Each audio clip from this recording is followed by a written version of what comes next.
FM News Talk 97.1. On-demand audio. It is Monday, and we have some looming foreign policy issues falling all around us. Stephen Yates, foreign policy expert, D.C. International Advisory, DCIadvisory.org. Stephen, happy Monday to you. Hi, Dana. Good to be with you. Good to be speaking with you. The president right now on a tour of parts of Asia. I was just our last segment, I was discussing how when Mitt Romney was speaking to Dave Cameron about the issue of security for the Olympics, that not only did the British media go crazy, but our media did as well in trying to portray it as some sort of a gaffe. The president now he was meeting with leaders in Burma and so on and so forth, and mispronouncing people's names repeatedly as he stood next to them, and yet nothing is said about his prowess, his leadership ability, his ability to be, I guess, unable to commit any sort of gaffe at all whatsoever. Nothing like that in the press. I mean, is it though when you have leaders that go overseas and they do these sort of things like Romney did and like President Obama is doing now? Stories like this, though, how much do they impact in the grand scheme of foreign policy, though? On foreign policy, they can have an impact, say, like the London visit for Romney, obviously, because the British reacted. And for the most part, Prime Minister Cameron continued his ongoing love affair with President Obama. That made news. It did inform sort of what the biases would be and what the relations between our leaders would be. These kinds of trips, I mean, I love foreign policy. I love Asia. It's where I began my career overseas. But really, on these kinds of trips, it's exceedingly hard to get any news coverage when leaders go abroad there. I understood that when it was a campaign, they sent mostly political reporters along with Romney, and they reported not on foreign policy or the substance, but just on what they thought would be sensational for politics. In this case, we've got people traveling with the president, and no one's bothered to ask, why are we even here? What is it about this part of the world that matters when you've got near breakout of war in Israel, and you've got nuclear Iran on the precipice, things in Benghazi still going, and on and on and on. And then there's Syria, too. And why, and that's a really good point. Why is he over completely on the other side of the world? Is it because it's the other side of the world? I think this is what we call, in official parlance, diplo-tourism. He's very tired from the long and arduous campaign. It was very, very difficult to hurl so many negative attacks on the other side. He needed a break. He wanted to go someplace serene and peaceful that had a lot of Buddhist monks that he could consult with. And so you've got Burma and Cambodia, and then I think a visit to Thailand. So no China, no big allies, no conflict, just happiness and unprecedented sunshine. Yes, and speaking of the conflict and where it seems the administration, the most that they've done is say Israel has a right to defend itself, but it hasn't said anything on the ground offense that Israel is putting together, whether or not that's considered self-defense. They haven't really gone beyond saying, well, Israel has the right to defend itself, which honestly, and maybe I'm being really cynical, I was even sort of surprised that the president had that position.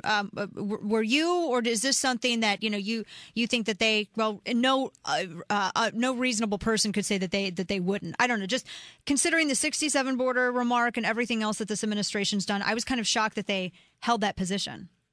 No, I think you're right, and there's no question that this administration has distanced itself from what had been bipartisan positions towards Israel and these conflicts in the past.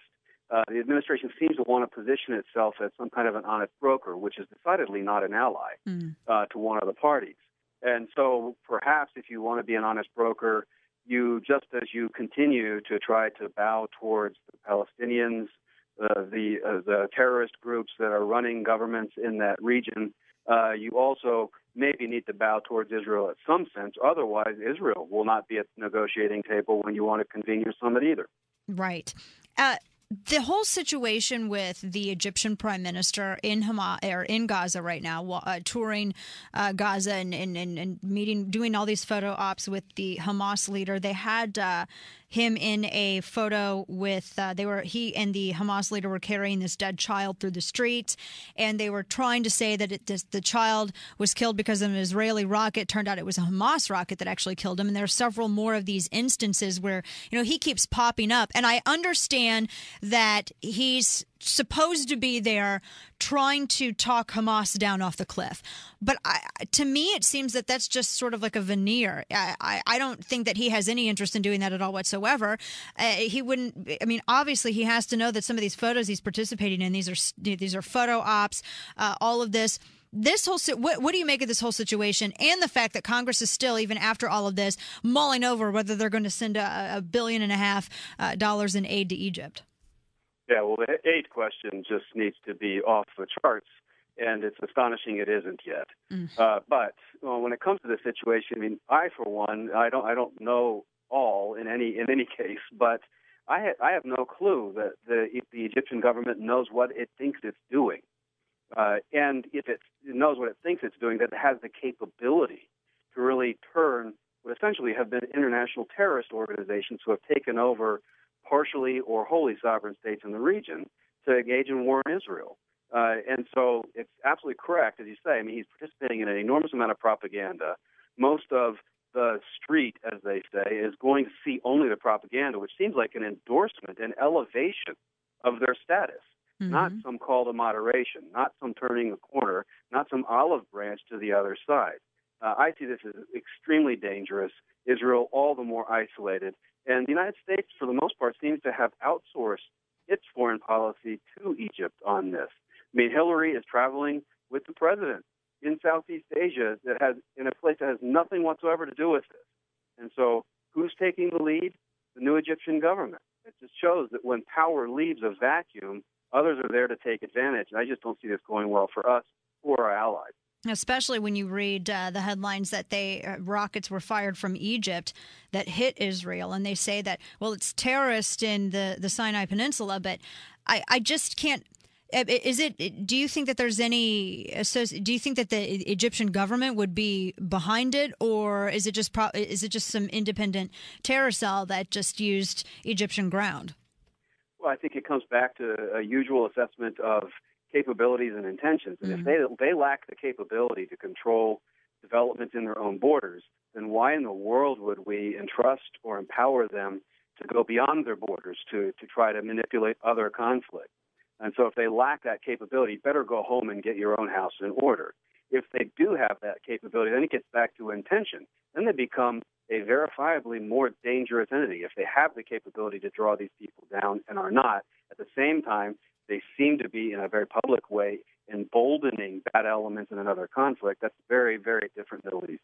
Yeah. Well, it seems as though this is on the cusp of this could just develop into a huge war, a bigger conflict than it is right now, especially if Iran gets involved and Egypt does any more than it already has, I think, at this point. I don't think Egypt's helping. I don't think that and even to the United States at some point, they say that, our administration says that Israel has the right to defend themselves, but then they'll try to pressure them to not put together some sort of ground offense. It doesn't make any sense. It's a say one thing, do the other, and then we're going to go tour Asia. Well, how about showing our friends how we're going to make it either less necessary or an easier task for them to defend themselves? It's one thing to say you're free to defend yourself and sort of imply, and you're on your own to do so. But how about making it, involving yourself in the broader region so that there's less of a threat, or even better, siding with your ally and increasing their capabilities and making clear that there's less likelihood of this expanding or becoming more dangerous for the Israelis. Yeah. Well, and also then there's the story from the State Department saying that they are ready, I guess, to it's okay if foreign officials and you have dignitaries from other countries, if they go and try to diplomatically engage Hamas now, that's we're going to go ahead and stop. We're going to negotiate with terrorists essentially. We classify them as a terrorist organization, and our State Department is encouraging diplomatic discussions with a terrorist organization when our policy is that we don't negotiate with terrorists. Could there be any more of a mixed message? No, there could not. But there's another one of those where I sort of want to do the McFly, hello, America, you voted for this. Right. Because the writing has been on the wall for all 4 years of the first term. The administration doesn't want to use the word terrorism, doesn't talk about extremists, Islamists. It embraced the Muslim Brotherhood in a significant way, in a strategic way during the Egyptian uprising and now governance. It's embracing an expanded regional role for that Muslim Brotherhood government. I mean, we live in an era where terrorism is only law enforcement. Even when it came down to Benghazi, the argument that we weren't going to send people in there is because we didn't want to interfere with some kind of a law enforcement investigation. And so all of the earmarkings have been there. People said we were crazy for raising these kinds of issues and questions, but the only way to explain this consistently is they put ideology before strategy, before national interest, and this is where this is heading. Last question I have for you. The General Petraeus gave his testimony behind closed doors this past week to Congress and essentially sort of reiterated what everyone said he was going to do, that they knew relatively, within hours that this was a terror attack, despite what the administration has said. Do you think, and I know that there's still, the possibility of a public hearing, which seems to me that's the last thing the Obama administration would want. Do you think we're going to see a General Petraeus on television testifying?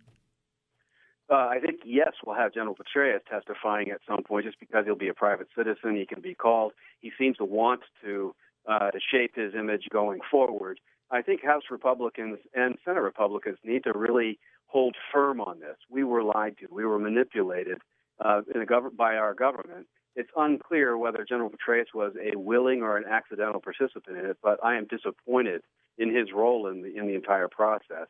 It just disgusts me that you could have a strategically significant lie like this out there. We have basically squishy Republicans say, don't worry about it, we need to move on. Yeah, we have a big problem with these squishy Republicans. Stephen Yates, D.C. International Advisory. Always a pleasure, Stephen. Thank you so much for sharing your expertise with us every week. Thank you, Dana. Take care. Take care. You too. Happy Thanksgiving. You too.